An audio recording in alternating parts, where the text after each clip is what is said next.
Special report देख रहे हैं आप। देखिए, जहां तक अतीक और उसके भाई अशरफ की हत्या का सवाल है, तो इसे लेकर यूपी की पुलिस अपनी जांच का दायरा बढ़ा चुकी है। पुलिस को इस डबल मर्डर से जुड़ी बेहद सनसनीखेज डिटेल्स हाथ लगी है।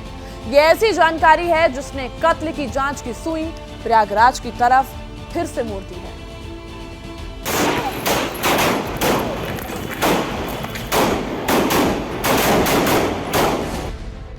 पहला शूटर, दूसरा शूटर, तीसरा शूटर, क्या चौथा और पांचवा शख्स भी था?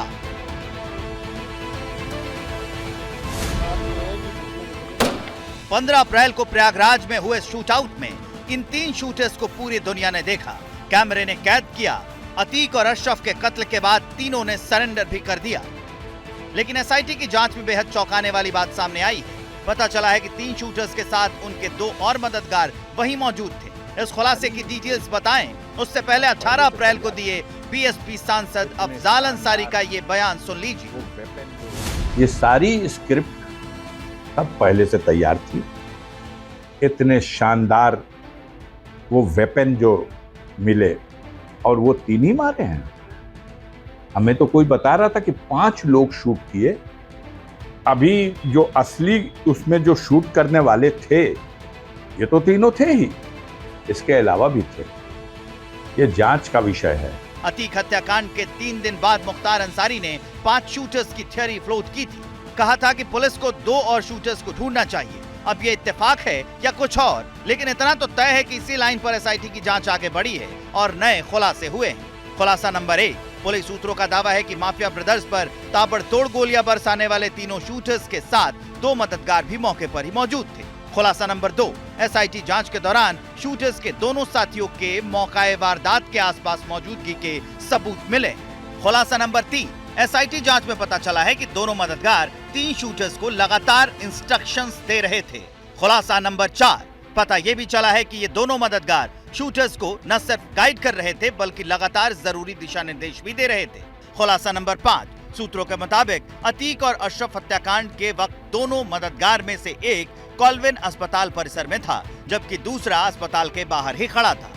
कौन है मिस्टर एक्स, कौन है मिस्टर वाई, जिसको लेकर एक बड़ी गुत्थी है। मिस्टर एक्स अस्पताल के बाहर शूटर के गाइड, प्रयागराज का रहने वाला, सभी रास्तों की जानकारी रखने वाला, शूटर के रहने का इंतजाम किया इस मिस्टर एक्स ने। अतीक अशरफ की रेकी की गई। मिस्टर वाई अस्पताल के अंदर ये शूटर पर नजर बनाए हुआ था, प्रयागराज से बाहर का है, सटीक लोकेशन बताता रहा, ये शूटर से इशारों में बातचीत भी करते रहा, अस्पताल परिसर में परिचित भी है। अभी तक पुलिस को दोनों के नाम नहीं मिले, लिहाजा मिस्टर एक्स और मिस्टर वाई के नाम से ही तफ्तीश आगे बढ़ रही है और दोनों को लेकर कुछ और शॉकिंग डिटेल्स सामने आई हैं। पुलिस सोर्सेज के मुताबिक मिस्टर एक्स यानी एक मददगार प्रयागराज का ही बताया जा रहा है। मिस्टर एक्स ने शूटर्स को रहने खाने का बंदोबस्त करने से लेकर अतीक अशरफ की रेकी तक कराई। मिस्टर एक्स अस्पताल के बाहर रहकर ही शूटरों को लोकेशन दे रहा था। तीनों शूटर्स अपने मोबाइल फोन होटल के कमरे में छोड़कर ही आए थे, इसलिए उन्हें सीधे तौर पर मैसेज दिया जाता है कि दोनों को लेकर यहां आया जा रहा है। तीनों शूटर एक्टिव हो जाते हैं। जैसे ही अतीक और अशरफ यहां पहुंचते हैं, कुछ मीडिया कर्मी उनकी बाइट लेने की कोशिश करते हैं और जैसे ही बाइट में अतीक और अशरफ गुड्डू मुस्लिम का नाम लेते हैं, उन पर भीड़ में मौजूद तीनों शूटर्स ताबड़तोड़ फायरिंग शुरू कर देते हैं। तभी जो शूटर्स के मददगार बाहर कहीं पर मौजूद थे, उनके मोबाइल फोन एक बार फिर से एक्टिव होते हैं। इस बार वो खुद फोन करते हैं और हैंडलर यानी अपने आका को जानकारी देते हैं कि अतीक और अशरफ पर ताबड़तोड़ गोलियां बरसा दी गई हैं। लेकिन दोनों मददगार कौन थे, हैंडलर कौन था, आका कौन था, पुलिस को ज्यादा जानकारी नहीं। पुलिस को इस बात की पुख्ता जानकारी है कि 2 मददगार थे, लेकिन कौन थे वो अभी पुख्ता तौर पर नहीं पता है।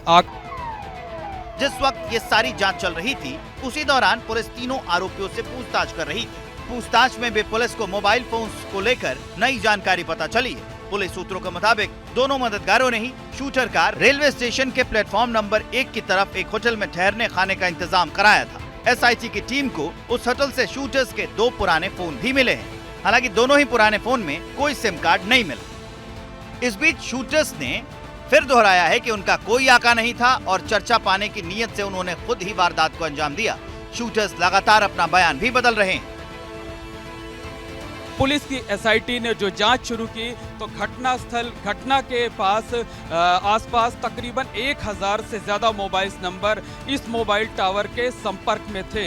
इसमें से जब पुलिस ने 3000 से ज्यादा मोबाइल नंबर इस मोबाइल टावर के संपर्क में थे, लेकिन जब पुलिस ने छानबीन शुरू की तो पता चला कि कई नंबर ऐसे हैं जो राहगीरों के थे और 1000 नंबर ऐसे हैं जो काफी देर तक इन मोबाइल टावर्स के रडार में थे, इनके संपर्क में थे, इनकी कनेक्टिविटी से काम चल रहा था। निश्चित तौर पर इनमें से कुछ ऐसे होंगे जो आसपास रहने वाले घरों के होंगे, जिनकी दुकानें हैं उनकी होंगी, लेकिन इन्हीं 1000 नंबर्स में से 2 नंबर ऐसे होंगे जो शूटरों के मददगारों के होंगे। लिहाजा पुलिस की जांच अब पूरी तरीके से इन मोबाइल टावर्स पर फोकस हो गई है।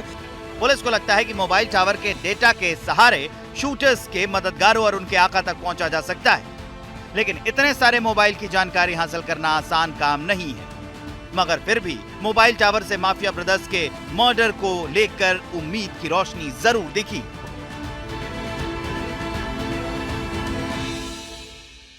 जैसे ही घड़ी का काटा दोपहर 2:30 पे आए, बबीता जी का दिल सास बहू साजिश के लिए मचल जाए। और ये है इनकी बहू, पूरे दिन ऑफिस की टेंशन हो जाए गॉन जब ये करें अपना फेवरेट शो फ्री टाइम पे ऑन। इनकी तरह आप भी देखें अपना फेवरेट शो अपने टाइम पर और डाउनलोड कीजिए एबीपी लाइव ऐप अपने स्मार्ट टीवी पर।